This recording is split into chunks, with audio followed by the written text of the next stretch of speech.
ইসলামী ভ্রাতৃত্ববোধ বিনিময়ের অন্যতম মাধ্যম হচ্ছে সালাম।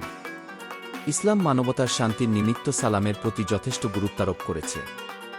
সালাম নামক এ সুন্নাতি আদর্শের প্রবর্তন হয় সর্বপ্রথম হযরত আদম আলাইহি ওয়াসাল্লাম কে কেন্দ্র করে। বিশ্ব মানবতার মহান শিক্ষক রাসূল বলেছেন, তথ্য আগে সালাম পরে কালাম। এ সালাম বিনিময়ের রয়েছে কতিপয় নিয়ম পদ্ধতি, যা আলোচ্য অধ্যায়ে বিস্তারিত আলোচনা করা হয়েছে। সালামের পরিচয়। ইসলামে সালামের প্রচলন একটি যুগান্তকারী ও সর্বজনীন বিষয়। মুসলমানগণ সালামের মাধ্যমে পারস্পরিক ভাবের আদান প্রদান করে থাকেন। সালামের ন্যায় অদ্যাবধি পৃথিবীতে এমন কোনো শব্দ আবিষ্কৃত হয়নি, যার দ্বারা এত সুন্দর ও সাবলীলভাবে ভাবের আদান প্রদান করা যায়। নিম্নে সালামের পরিচয় তুলে ধরা হল।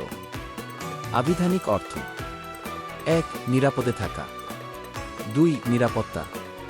৩. শান্তি ও নিরাপত্তা বিধান করা। ৪. স্বাগতম বা অভিবাদন জানানো। ৫. দোষত্রুটি হতে মুক্ত থাকা। ৬. সন্ধি। ৭. আনুগত্য প্রকাশ করা। ৮. আল্লামা রাগেব ইস্পাহানী রহমতুল্লাহি আলাইহি বলেন, সালাম শব্দটি আল্লাহ তায়ালার গুণবাচক একটি নাম, কেননা আল্লাহ তায়ালা যাবতীয় দোষত্রুটি থেকে মুক্ত।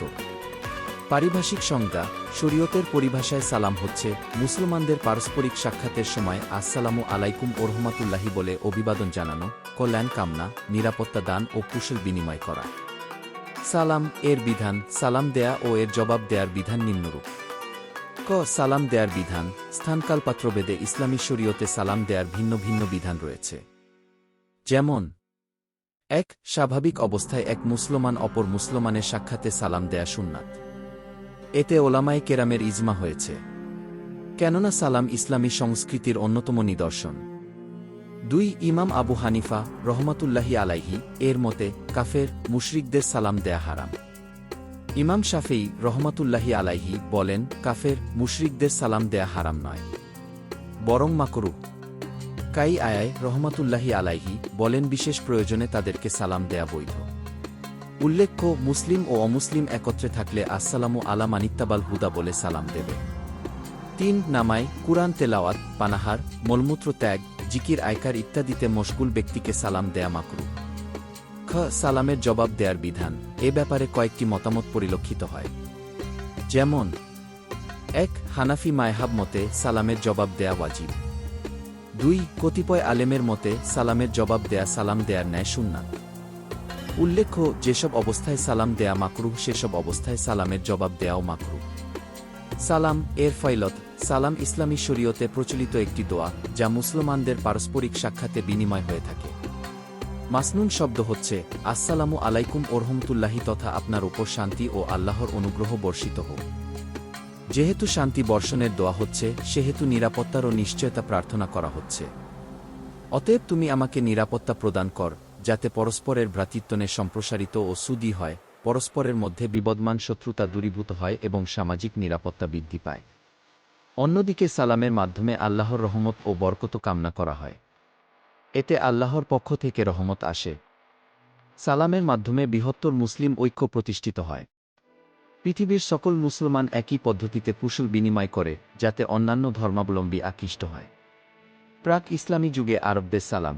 প্রাক ইসলামী যুগে আরবদের মধ্যে কি আল্লাহ তায়ালা আপনার চক্ষু ঠান্ডা করুন অথবা শুভ প্রভাত তথা শুভ সন্ধ্যা ইত্যাদি বাক্য বলার প্রচলন ছিল। ইসলামের আবির্ভাবের মহানবী সাল্লাল্লাহু আলাইহি ওয়াসাল্লাম ওই শব্দগুলো বাদ দিয়ে পরস্পরকে অভিবাদন জানাতে আসসালামু আলাইকুম অথবা সালামুন আলাইকা ইত্যাদি শব্দ বলতে নির্দেশ দিয়েছেন। এতদ্ভিন্ন পরকালে বেহেশতবাসীকে বেহেশতে প্রবেশকালে আসসালামু আলাইকুম বলে সাদর সম্ভাষণ জানানো হবে। মহানবী সাল্লাল্লাহু আলাইহি ওয়াসাল্লাম এমন এক যুগান্তকারী শব্দের প্রচলন করলেন, যা সর্বজনীন ও আন্তর্জাতিক মানের। ছোট বড়, ধনী গরিব সকলের ক্ষেত্রে এর ব্যাপকতা মহত্বের বিশালতা বিদ্যমান। সালামের উপকারিতা। সামাজিক জীবনে সালামের উপকারিতা নিম্নরূপ। ১. সালামের মাধ্যমে অপরিচিত ব্যক্তির সাথে পরিচয় লাভ হয়। ২. পূর্বপরিচিত ব্যক্তির সাথে সম্পর্ক সুদৃঢ় হয়। ৩. পারস্পরিক হিংসা বিদ্বেষ দূর হয়। ৪. বন্ধুত্ব ভাব সৃষ্টি হয়। ৫. আল্লাহর রহমত পাওয়া যায়। ৬. ঈমান মজবুত হয়।